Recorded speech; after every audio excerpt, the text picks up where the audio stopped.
یہ کیسا مذاق ہے ڈیکوسٹا؟ اس کا کیا مطلب ہے؟ بلونت نے پوچھا۔ ہالی لینڈ کی طرف کیے جانے والا سفر۔ ڈیکوسٹا نے کچھ سوچا، پھر کہا، قبرص کی تاریخ میں اس کا ذکر ملتا ہے۔ رچرڈ شیردل جب ہالی لینڈ کی طرف جانے لگا تھا تب اس کے سمندری سفر کی منزل ایک طوفان کی وجہ سے تبدیل ہو گئی تھی۔ وہ اردن دریا بحر روم کے درمیان ہالی لینڈ جانے کی بجائے لمسول پہنچ گیا تھا، اور اس علاقے کے گورنر ساکھ سے کسی وجہ سے لڑائی ہو گئی تھی، جس کے بعد اس علاقے کو فتح کرنے کے بعد اس نے یہاں بھاری ٹیکس کا قانون بنا دیا تھا۔ یہ اسی سفر کا ذکر ہے، مگر یہ موت کا مقام؟ اس بات کی سمجھ نہیں آئی مجھے۔ دھمکی دی ہے کسی نے؟ مذاق لگتا ہے۔ قبرص میں ایسی دھمکیاں اور ہمیں؟ سمجھ نہ آنے والی بات ہے۔ بلونت نے سر ہلایا۔ ہالی لینڈ والے سفر کا ذکر اس طرح مذاق میں نہیں کر سکتے لوگ۔ خیر، میں ہوٹل انتظامیہ سے بات کرتا ہوں۔ وہ باہر چلا گیا۔ اس کے جانے کے بعد رنویر نے بھی اجازت لی اور اپنے کمرے میں چلا گیا۔ ان دونوں کے جانے کے بعد کسی نے دروازے پر دستک دی۔ کچھ دیر بعد بلونت کے ساتھ کمرے میں شاشی موجود تھی۔ اگلی صبح اکثر لوگ ڈیکوسٹا کے ساتھ فوک آرٹ میوزیم چلے گئے۔ لمسول کے چند مشہور ترین مقامات میں سے ایک فورٹ آرٹ میوزیم بھی ہے۔ یہاں ہمیں 18ویں اور 19ویں صدی کے قبرص کی نشانیاں ملیں گی، جن میں اس دور میں استعمال ہونے والی جویلری سر فہرست ہے۔ ڈیکوسٹا ان کے علم میں اضافہ کر رہا تھا۔ شادی میں ابھی 10 دن باقی تھے، اس لیے وہ سب گھوم پھر رہے تھے۔ بلونت کو بوریت محسوس ہوئی۔ وہ قطار میں لگی بینچ پر بیٹھ گیا۔ ڈیکوسٹا نے اس کی بوریت محسوس کر لی۔ لگتا ہے آپ کو میوزیم زیادہ پسند نہیں آیا؟ نہیں، اچھا ہے، پر مجھے ابھی تک کوئی پراسرار مقام نظر نہیں آیا۔ لمسول میں مجھے ایسی عمارتیں دیکھنے کا شوق ہے جن کی تاریخ ہو، وہ پراسرار ہوں۔ اس کا جواب سن کر ڈیکوسٹا نے ہونٹ سکیڑے۔ پھر ہفتے کا پروگرام طے کریں۔ میں آپ کو بیرنگاریا ہوٹل لے جاتا ہوں۔ بیرنگاریا ہوٹل؟ قبرص کی دنیا بھر میں مشہور ترین پراسرار جگہ لمسول کے قصبے پروڈوموس میں ہے۔ وہاں داخلے پر پابندی ہے، مگر باہر سے عمارت گھوم پھر لیں گے۔ کیا خیال ہے؟ اچھا خیال ہے، چلتے ہیں ہفتے کو۔ ٹھیک ہے، میں ہنری کارلوس سے بات کرتا ہوں۔ Henry Carlos? ہوٹل کا وارث۔ مسٹر کارلوس نے بنوایا تھا یہ ہوٹل۔ انہی کے خاندان کے آخری فرد ہیں ہنری۔ بلونت نے سر ہلایا۔ وہ جمعرات کا دن تھا۔ اگلے دن ساحل سمندر اور اس پر لگی رونق دیکھنے میں گزر گیا۔ ہفتے کے دن جب وہ اٹھا تو تقریباً سب لوگ ہوٹل بیرنگاریا جانے کے لیے تیار تھے۔ ڈیکوسٹا نے ایک بار پھر بس کے ذریعے سفر کرنے کا فیصلہ کیا۔ پروڈوموس پہنچنے میں زیادہ وقت نہیں لگا تھا۔ گرو کی آنکھ کھلی تو سورج چمک رہا تھا۔ اس پر سستی چھائی ہوئی تھی۔ رات کی عیاشی اور سستی وائن کا اثر تھا۔ ہوٹل میں ہی ناشتہ کرنے کے بعد وہ باہر آ گیا۔ آج رات اس کی ہیما سے ملاقات طے پائی تھی۔ وہ پیسوں کے ساتھ کچھ اور بھی وصول کرنا چاہتا تھا، اور یہی سوچ کر وہ خوش تھا۔ غریب گھر میں پیدا ہونے والے گرو کو قدرت نے اچھی شکل کا تحفہ دیا تھا۔ اس نے بچپن سے لڑک پن تک جو محرومیاں برداشت کی تھیں، ان سب کا ازالہ اچھی شکل نے کر دیا تھا۔ کالج اور یونیورسٹی میں اس کے جال میں پھنسنے والی لڑکیوں کی تعداد خود اسے بھی معلوم نہ تھی۔ بریک اپ سے پہلے جتنا مال وہ کھینچ لیتا وہ اس کے لیے بونس تھا۔ اصل رقم وہ بریک اپ کے بعد بلیک میلنگ سے حاصل کرتا۔ ہیما بڑی آسامی تھی۔ ہزاروں اس پر لٹانے کے بعد لاکھوں کی باری آئی تو گرو نے اپنا پرانا ہتھیار استعمال کیا اور اسے بلیک میل کرنا شروع کر دیا۔ ہیما اور اس کی ویڈیوز اس کے پاس محفوظ تھیں۔ وہ ان کی قیمت جانتا تھا۔ اس لیے شادی کی خبر ملتے ہی اس کے پیچھے چلا آیا۔ لیماسول اسے پسند آیا تھا۔ ساحل سمندر پر کافی دیر تفریح کے بعد وہ دھوپ کا مزہ لینے کے لیے ریت پر لیٹ گیا۔ اس نے برائے نام لباس پہن رکھا تھا۔ سستی اس کے اعصاب پر دوبارہ چھانے لگی۔ ابھی وہ اٹھنے کا سوچ ہی رہا تھا کہ اس کی نگاہ سامنے پڑی۔ سمندر کے پانی کی لہروں سے نکلنے والی قیامت دیکھ کر وہ ٹھٹک گیا۔ اس کا سحر کسی بھی مرد کو زیر کر سکتا تھا۔ گرو اسے دیکھتا رہا۔ آج تک لڑکیاں اسے دیکھتی تھیں مگر آج وہ اس لڑکی کو دیکھ رہا تھا۔ لڑکی اپنی دلکش چال چلتی ہوئی کنارے پر آئی اور ریت پر اپنا لباس پہننے لگی۔ لباس میں اس کا جسم مزید نمایاں ہو گیا۔ گرو کی نظروں کو خود پر محسوس کر کے اس نے مڑ کر گرو کو دیکھا اور مسکرائی۔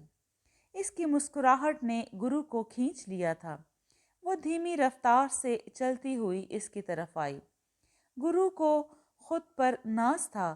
وہ جانتا تھا لڑکی اسے ایک بار دیکھ کر نظر انداز نہیں کر سکتی۔ دھوپ بہت تیز ہے آج، لڑکی نے شاید بات بڑھانے کی غرض سے کہا۔ انڈیا کی نسبت کم ہے، اس نے ہلکی سی مسکراہٹ کے ساتھ جواب دیا۔ اس کے دل کی دھڑکن تیز ہو گئی تھی۔ انڈین ہو؟ مجھے اندازہ ہو گیا تھا۔ ہینڈسم ہوتے ہو تم انڈینز۔ اس نے تعریفی نظروں سے اسے دیکھا۔ گرو کا دل خوشی سے ناچ اٹھا۔ تعریف کا شکریہ، میں جتیندر ہوں۔ میں جینی نکوسیا سے، اس نے جواب دیا۔ کچھ دیر باتیں کرنے کے بعد ان کی آپس میں بے تکلفی بڑھ گئی۔ انہوں نے لنچ ساتھ کیا۔ وقت گزرنے کا پتہ ہی نہ چلا۔ سائے ڈھل گئے۔ وہ بھی جانے کے لیے اٹھ کھڑے ہوئے۔ کیوں نہ آج رات ساتھ گزاری جائے؟ گرو نے ہچکچاتے ہوئے جینی کو پیشکش کی۔ میں بھی یہی سوچ رہی تھی۔ اس نے گرو کے ہاتھ میں ہاتھ دیا۔ کچھ دیر بعد وہ سڑک پر کھڑے ٹیکسی کا انتظار کر رہے تھے کہ ایک کار ان کے پاس آ کر رکی۔ پوچھو ان سے کون ہے؟ جینی نے اس سے کہا۔ گرو نے آگے جھک کر پوچھنا چاہا کہ اچانک اس کے سر پر قیامت ٹوٹ پڑی۔ اس کی آنکھوں کے سامنے اندھیرا چھا گیا۔ ایک سایہ کار سے باہر آیا۔ اس نے جینی کی مدد سے گرو کو کار میں ڈالا۔ کچھ دیر بعد گاڑی وہاں سے روانہ ہو گئی۔ گرو کو ہوش آیا تو وہ اب ایک تاریک کمرے میں بندھا پڑا تھا۔ کمرے کی دیواریں پرانی تھیں۔ ان پر لگے جالے اس بات کو ظاہر کر رہے تھے کہ وہاں مدتوں سے صفائی نہیں ہوئی تھی۔ اس کے منہ پر ٹیپ لگی ہوئی تھی۔ اس نے پشت پر بندھے ہاتھوں کو کھولنا چاہا مگر باریک ڈوری کلائیوں میں پیوست ہو گئی اور خون رسنے لگا۔ وہ بلند آواز میں چیخنا چاہتا تھا مگر منہ پر لگی ٹیپ کی وجہ سے ناکام رہا۔ خوف سے اس کے جسم سے پسینہ بہہ رہا تھا۔ کمرے کی دیواروں سے عجیب سی وحشت ٹپک رہی تھی۔ نہ جانے کیوں اسے وہاں خوف محسوس ہوا۔ جینی کے ساتھ رات گزارنے کا خیال دماغ سے غائب ہو چکا تھا۔ کمرے کا دروازہ چرچراہٹ کے ساتھ کھلا اور موبائل کی فلیش دکھائی دی۔ آنے والے دو تھے۔ ان میں سے ایک نے آگے بڑھ کر اس کے منہ سے ٹیپ ہٹائی۔ چند لمحے لمبی لمبی سانس لینے کے بعد اس نے ہکلا کر پوچھا، کون ہو تم؟ کون لوگ ہو؟ میں تمہاری جینی ہوں ڈارلنگ۔ جینی کی آواز سنائی دی۔ اتنی جلدی بھول گئے؟ او ہاں، تھوڑا آہستہ بولو۔ میرے ساتھ ایک بھوت ہے، اسے بلند آواز پسند نہیں ہے۔ میں کہاں ہوں؟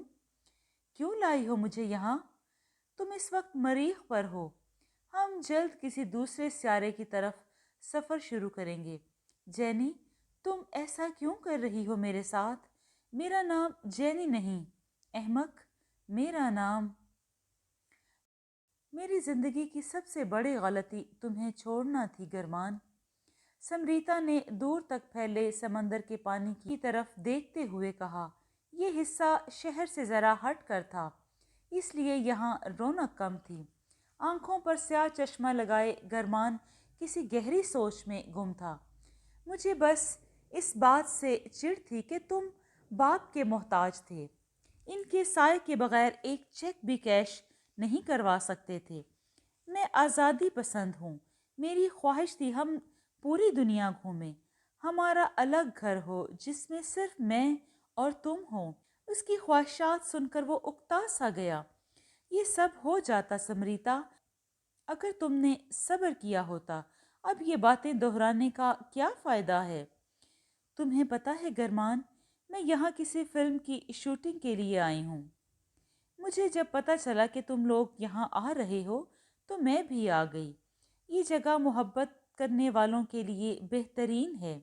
میں نے بھی سوچا شاید مجھے اپنی پرانی محبت مل جائے۔ وہ آس بھری نظروں سے اسے دیکھ رہی تھی۔ اب یہ ممکن نہیں۔ اس نے صاف انکار کیا۔ ہر چیز ممکن ہے اگر تم چاہو۔ سمریتا، میری بھی عزت ہے۔ تم نے ایک بار ٹھکرا دیا، اب میں دوبارہ نہیں اپنا سکتا تمہیں۔ میں تم سے معافی مانگ رہی ہوں نا، مجھے کچھ سوچنے کا وقت دو۔ کتنا؟ ہیما کی شادی ہو لینے دو۔ ویسے بھی میرا ایک منصوبہ ہے، اگر کامیاب ہو گیا تو تمہیں اپناؤں گا اور تمہاری ہر خواہش پوری کروں گا۔ گرمان نے اس کا ہاتھ اپنے ہاتھ میں لے لیا۔ سمریتا نے اپنا سر اس کی گود میں رکھ دیا۔ وہ اداکارہ تھی۔ اس بات کا اندازہ لگانا مشکل تھا کہ کب حقیقی جذبات بیان کرتی ہے اور کب اداکاری۔ وہ کچھ دیر وہیں بیٹھے رہے۔ میں انتظار کروں گی گرمان۔ واپسی پر سمریتا نے اس سے کہا۔ وہ جدا ہوئے تو اندھیرا چھا رہا تھا۔ سمریتا روڈ پر کھڑی ٹیکسی کا انتظار کر رہی تھی۔ ابھی اسے کچھ ہی دیر ہوئی تھی کہ ایک گاڑی اس کے پاس آ کر رکی۔ اس نے چونک کر اس کی طرف دیکھا۔ فرنٹ سیٹ پر بیٹھے شخص کی آواز سنائی دی، سمریتا تم یہاں؟ وہ چونک کر آگے ہوئی۔ اچانک پچھلی سیٹ کا دروازہ کھلا۔ اترنے والے شخص کے ہاتھ میں اسپرے تھا۔ چند سیکنڈ کے بعد وہ بے ہوش اس کے ہاتھوں میں جھول رہی تھی۔ مضبوط ہاتھوں نے اسے پچھلی سیٹ پر منتقل کیا اور گاڑی آگے بڑھا دی۔ نہ جانے کتنے وقت کے بعد اس کی آنکھ کھلی۔ وہ ایک کمرے میں بندھی پڑی تھی۔ اس کے منہ پر ٹیپ لگی تھی۔ خوف کے مارے اس کا برا حال تھا۔ کمرے کی ساخت عجیب تھی۔ ایسا لگتا تھا جیسے پرانے زمانے کی کسی عمارت کا کمرہ ہے۔ کچھ دیر بعد کمرے میں موبائل کی لائٹ دکھائی دی۔ آنے والے دو تھے، ان میں سے ایک لڑکی۔ کیسی ہو سمریتا؟ اس نے اس کے منہ سے ٹیپ ہٹائی۔ کون لوگ ہو؟ کیوں لائے ہو مجھے تم یہاں پر؟ وہ ہکلائی۔ کچھ نہیں، ویسے ہی تمہیں رکھا ہے۔ یہ عمارت پسند آئے تو ہمیں بتانا۔ اس بار مرد نے جواب دیا۔ اس کے ہاتھ کا لمس اسے اپنے چہرے اور گردن پر محسوس ہوا۔ اس کی چھٹی حس خطرے کی گھنٹی بجانے لگی۔ میرا کیا قصور ہے؟ ہاتھ مزید نیچے جا رہا تھا۔ بیبی، یہ سب کچھ بتائیں گے، تھوڑا صبر کرو۔ وہ خاموش ہو گئی۔ کچھ دیر بعد وہ واپس چلے گئے۔ سمریتا کا دم گھٹنے لگا تھا۔ ہنری کارلوس چھوٹے قد کا گھنگریالے بالوں والا شخص تھا۔ ہوٹل بیرنگاریا میں داخلے کی اجازت کا سن کر اس نے انکار میں سر ہلایا۔ آپ لوگوں کو عمارت سے کم از کم 10 فٹ پیچھے رہنا ہوگا، ورنہ میں پولیس کو بلا لوں گا۔ ہم انڈیا سے آئے ہیں اور مہمان ہیں یہاں۔ اگر آپ اجازت دیں گے تو ہمیں خوشی ہوگی۔ بلونت نے بات شروع کی۔ پورا قصبہ گھومنے کے بعد اب یہاں پہنچے تھے۔ نہیں مسٹر انڈین، میں عمارت کو جلد بیچنے والا ہوں۔ میں نہیں چاہتا پھر کوئی ناخوشگوار واقعہ اور لوگوں کو کہانی بنانے کا موقع ملے۔ آپ پروڈر موس گھوم لیں، اچھی جگہ ہے۔ لیماسول کے چند خوبصورت ترین قصبوں میں سے ایک، مگر ہوٹل کے اندر داخل ہونے کی اجازت نہیں دے سکتا۔ اس کی عمارت خطرناک ہے، گر سکتی ہے۔ کوئی چھت آپ لوگوں پر خدا نخواستہ۔ اس سے پہلے بھی کہانیاں منسوب ہے۔ ڈیکوسٹا نے دخل دیا۔ وہ پہلے انکار سن چکا تھا۔ ہاں، یہ بے وقوف لوگ کہتے ہیں یہاں رات کو ایک چڑیل ہوتی ہے اور ایک جن۔ اس نے طنزیہ انداز میں کہا۔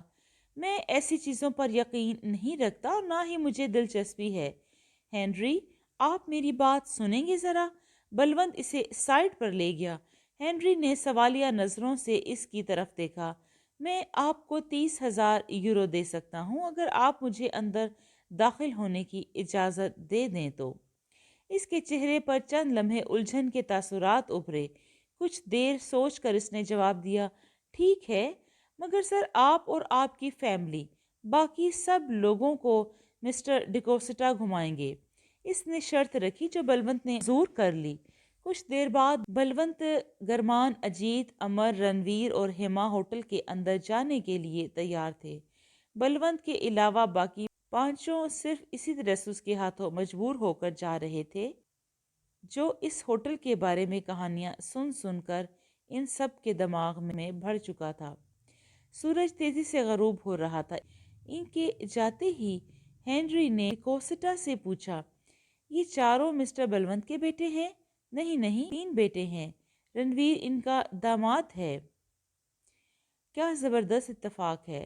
ہوٹل بیرنگاریا کے مالک کالوس کے بھی 3 بیٹے ہیں۔ ان سب کی موت ہوٹل میں پراسرار طریقے سے ہوئی تھی۔ مسٹر کالوس کے دور میں جب یہ ہوٹل بنایا گیا تھا تب اس پر بہت عروج تھا۔ اسے ہوٹل آف کنگز بھی کہا جاتا تھا، مگر بیٹوں کی نا اتفاقی اور لالچ نے اسے تباہ کر دیا اور پراسرار کہانیوں میں آگ پر پیٹرول کا کام کیا۔ وہ سن کر اس کی بات سر ہلاتا رہا۔ اس ہوٹل کا نام بیرنگاریا کیوں رکھا گیا؟ اس نے پوچھا۔ بیرنگاریا چرڈ شیردل کی بیوی تھی۔ جی دوستو، آپ کو یہ کہانی کیسی لگی؟ آپ کو اگر یہ کہانی پسند آئی تو اس کو لائک اور شیئر ضرور کریں اور کمنٹ میں اپنی رائے کا اظہار کریں۔ یہ آپ کی طرف سے ہمارے لیے پیار اور حوصلہ افزائی ہوتی ہے۔ شکریہ۔